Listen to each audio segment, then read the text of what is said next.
तो यार बलिनो लें, फ्रॉन्क्स लें या ब्रेजा लें, आज मैं आपको इस क्वेश्चन का आंसर देने वाला हूँ। और मैं खुद भी इस चक्करों में पड़ चुका हूँ जहाँ पे मुझे समझ में नहीं आता है कि बलिनो सही रहेगी, फ्रॉन्क्स सही रहेगी या ब्रेजा सही रहेगी। जब तक फ्रॉन्क्स नहीं आई थी ना, तब तक डिसीजन और भी ज्यादा आसान था, बट फ्रॉन्क्स आने के बाद ये डिसीजन थोड़ा सा और मुश्किल हो गया। क्योंकि जब बंदा बलिनो का मन बनाता है तो वो सोचता है फ्रॉन्क्स, और जो फ्रॉन्क्स का मन बनाता है तो वो सोचता है क्या थोड़े पैसे और डालकर बड़ा इंजन या बड़ी कार एसयूवी ना ले लें, क्यों हैचबैक टाइप कार लें। तो सारी बातों के आंसर मैं आपको दूंगा। चैनल पर अगर आप फर्स्ट टाइम आए हैं तो प्लीज कंसिडर सब्सक्राइबिंग, मैं आपसे रिक्वेस्ट करूंगा। सबसे पहले मैं आपको बता दूं कि ये जो तीनों कार्स है ना, ये तीनों कार्स बहुत ज्यादा बेहतरीन है। ऐसा कुछ भी नहीं है कि अगर आपने इन तीनों में से कोई एक कार ली और दूसरे नहीं ली तो आप बहुत ज्यादा ही पछताओगे, क्योंकि इन तीनों कार्स में आपको मारुति का ट्रस्ट और मारुति का इंजन मिलता है। अब आप सबको पता है, देखो मारुति को कोई इसीलिए तो ले नहीं रहा कि उनको चाहिए बहुत पावरफुल इंजन, बहुत टर्बो वाला इंजन चाहिए। यहाँ पे वो चीज आपको नहीं मिलती है। तो दोस्तों मैं इन तीनों कारों को साथ साथ कंपेयर करूंगा। स्टार्ट करना चाहूंगा मैं सेफ्टी से, क्योंकि सेफ्टी सबसे ज्यादा मैटर करती है हमारे लाइफ में। मुझे पर्सनली सबसे वीक इन तीनों कार में ना बलेनो लगती है। जब मैंने जितनी बार भी इसके डोर और बूट वगैरह चेक करा ना, तो मुझे सबसे हल्की बलेनो लगती है। अब यहाँ पर जो ब्रेजा और फ्रॉक्स है, दोनों की मुझे इक्वल बॉडी लगती है।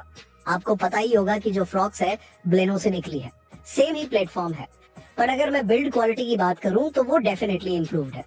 तो यहाँ पर एक चीज कंफर्म होती है कि अगर आपको बेस्ट सेफ्टी चाहिए तो वो बलेनो में तो नहीं है। बाकी सारे जो बेसिक फीचर्स होते हैं, हिल होल्ड हो गया या फिर व्हीकल स्टेबिलिटी मैनेजमेंट हो गया, ब्रेक असिस्ट हो गया, ये सारे जो जनरल फीचर्स हैं, ट्रैक्शन वगैरह, ये सब आपको मिल जाएगा। अब बात करते हैं जो दूसरा पहलू आता है, वो है कार का इंजन। अब ब्रेजा में सबसे बड़ा इंजन है, 1.5 लीटर का 4 सिलेंडर इंजन है। दोस्तों अगर हम बात करें फ्रॉक्स और बलेनो की, इनमें आता है 1.2 लीटर का, पर वो भी 4 सिलेंडर इंजन ही है। अब 4 सिलेंडर का मतलब क्या होता है? ये काफी स्मूथ होता है, नॉइजलेस होता है, और इसमें वाइब्रेशन बिल्कुल नहीं होते, कोई जर्क वर्क कुछ नहीं होता, बिल्कुल मक्खन गाड़ी चलती है। 4 सिलेंडर कार का मतलब हो गया आपकी जो कार की लाइफ है काफी सही रहेगी। और नेचुरल एस्पिरेटेड इंजन है तो कोई टर्बो वर्बो नहीं, इनकी जो मेंटेनेंस है लॉन्ग रन में वो भी कम होती है। अब क्वेश्चन ये आता है तो फिर 1.5 क्यों ले और 1.2 क्यों ले? अगर आपको थोड़ी सी एक्स्ट्रा पावर चाहिए, अगर आपको थोड़ा सा और पंच चाहिए, तो वहां पर देखो ब्रेजा बड़ी कार है तो वहां पर 1.5 जंचता भी है। तो अगर आप ब्रेजा लेने का मन बनाते हो तो ऑब्वियसली इसमें 1.2 इंजन नहीं लग सकता, क्योंकि ब्रेजा एक बड़ी कार है, पर उसको चलाकर आपको ना एसयूवी वाली वाइब आ जाएगी। तो ये सीन है, बाकी इंजन सबके अच्छे हैं। अब दोस्तों अगर बात इंजन की हो रही है तो माइलेज के भी जान लेते हैं। ये तो मैंने आपको बता दिया कि 4 सिलेंडर है, स्मूथेस्ट है, पर अगर आपको बेस्ट माइलेज चाहिए ना, तो बेस्ट माइलेज आपको फ्रॉन्क्स और बलिनो में मिलेगी। ब्रेजा में भी बहुत अच्छी माइलेज है, पर इन दोनों से कम है। ब्रेजा की जो माइलेज है वो अप्रोक्सीमेटली आपकी सिटी में 13 से 14 के आसपास रहती है, हाईवे पर 18 से 20 के आसपास रहती है। अब डिपेंड करता है कि आप कैसे भगाते हैं कार को, कैसे चलाते हैं, तो उससे भी माइलेज मैटर करता है। पर अगर मैं फ्रॉन्क्स और बलिनो की बात करूं, क्योंकि इनमें 1.2 लीटर का इंजन है, तो इन दोनों कार्स में आपको जो माइलेज है काफी अच्छी मिल जाती है। अब दोस्तों ब्रेजा में बस एक एडवांटेज ये है कि अगर 5 लोग भी बैठे हैं, एसी वगैरह भी ऑन है, आप हिल्स पर भी जा रहे हो तो अंडर पावर नहीं लगेगी आपको। देखो बाकी जो 2 कार्स हैं वो साइज में छोटी हैं, तो पावर टू वेट रेशियो के हिसाब से आपका 1.2 में भी कोई दिक्कत नहीं आने वाली। दोस्तों अब चलते हैं तीसरे मोस्ट इम्पोर्टेंट पहलू में। अगर मैं बात करूं ना डायमेंशंस वाइज, तो ब्रेजा बड़ी लगती है, और अच्छी बात ये भी लगती है मुझे कि अगर आप इसका बेस मॉडल देखते हो आजकल, तो अरबानो का एक आ चुका है। 9.5 लाख रुपए में आपको वो इंफोटेनमेंट सिस्टम लगाकर, रियर कैमरा लगाकर, एक्सेसरीज वगैरह लगाकर बढ़िया बनाकर ब्रेजा आपको दे रहे हैं 9.5 लाख रुपए के अंदर ही। पहले क्या होता था कि भाई ये 9.5 लाख रुपए के आसपास लगाकर भी ये काम अलग से करवाना पड़ता था, तो 10 लाख की पड़ती थी।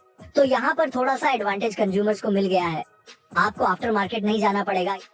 अब एसयूवी वाली अगर आपको वाइब लेनी है, घर में बड़ी कार लानी है, तो भाई आप ब्रेजा की तरफ जाओ।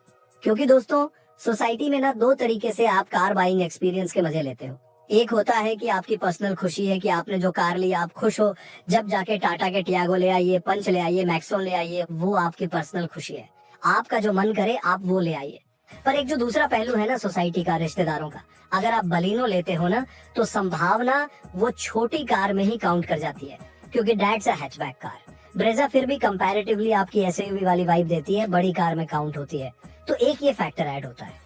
अगर आपको इस फैक्टर से कोई फर्क नहीं पड़ता तो आप कोई भी कार इन तीनों में से ले सकते हो। पर यह है कि भाई ब्रेजा में आपको एसयूवी वाली वाइब है, और अगर मैं बात करूं बलिनो की, उसमें प्योर हैचबैक वाली वाइब आती है। अब फ्रॉन्क्स जो है ना, वो बीच की गाड़ी है। फ्रॉन्क्स का टायर प्रोफाइल थोड़ा सा अच्छा कर दिया, ग्राउंड क्लियरेंस और अच्छे कर दी। इंटीरियर्स हालांकि बलिनो फ्रॉन्क्स के सेम ही है और बिल्ड थोड़ी सी अलग है। और सबसे इम्पोर्टेंट जो फ्रॉन्क्स की लुक है ना यार, मैं जनरली बता रहा हूँ, मुझे इन तीनों कार्स में सबसे सुंदर फ्रॉन्क्स लगती है, उसके बाद ब्रेजा और लास्ट में बलिनो। सुंदर तीनों कारें हैं, पर मैं अपना पर्सनल ओपिनियन दे रहा हूँ। आपको इन तीनों कार के किसके इंटीरियर और रोड प्रेजेंस सबसे ज्यादा अच्छी लगती है, कमेंट करके जरूर बताओ। अब दोस्तों नेक्स्ट चीज के बारे में बात कर लेते हैं, जो वो जाता है कार का स्पेस। अब अंदर बैठने के बाद ना, यहाँ पे क्या होता है, जो ब्रेजा है ना, ब्रेजा में कार की हाइट बहुत अच्छी है, तो जब आप ब्रेजा में बैठते हो ना 5 लोग भी, तो काफी ब्रीदी और रूमी कैबिन फील होता है। अगर कंपैरेटिवली आप देखते हो फ्रॉन्क्स और बलिनो में, स्पेशली फ्रॉन्क्स की अगर मैं बात करूं, थोड़ी सी काइंड ऑफ कूप स्टाइल लगती है वो, तो पीछे उसका काइंड ऑफ स्लोप टच होता है। ये आपको थोड़ा बलिनो में भी फील होगा। पर ब्रेजा में क्या है ना, ब्रेजा में भाई 6 फुट के बंदे भी बैठ जाए ना तो उनका सिर नहीं टकरा सकता। तो अगर आपकी हाइट ज्यादा है या फिर आप टर्बन वियर करते हो, तो उसके केस में भी ना ब्रेजा आपके लिए काफी यूजफुल हो जाएगी।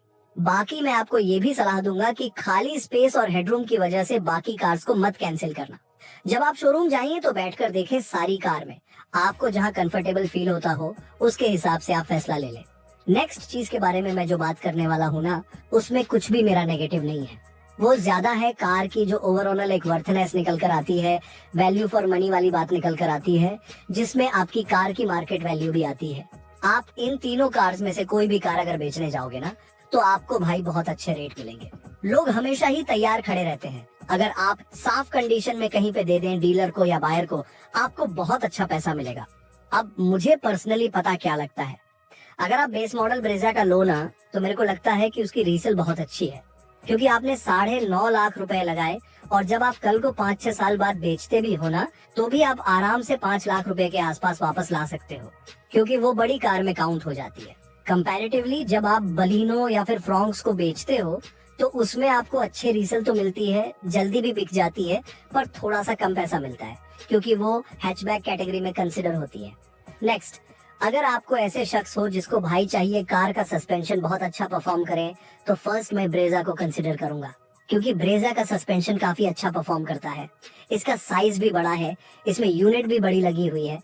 कंपैरेटिवली फ्रॉन्क्स और बलिनो का मुझे न्यूट्रल लगा, क्योंकि जब मैं फ्रॉन्क्स चला रहा था तो मैंने नोटिस करा है कि उसके टायर प्रोफाइल अच्छी है, ग्राउंड क्लियरेंस भी ठीक है, तो it was kind of better than Baleno.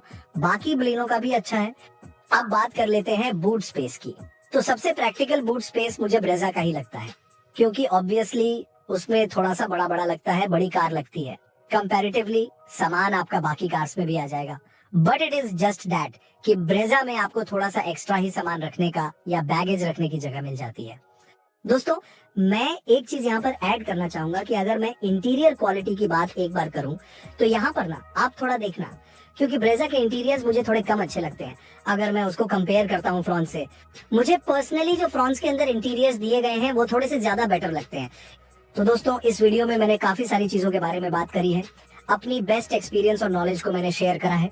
मैं आपसे रिक्वेस्ट करूंगा, चैनल पर आइए, एक्सप्लोर कीजिए, और जो भी वीडियो आपको अच्छी लगे, आपकी हेल्प हो जाए, तो please consider subscribing the channel.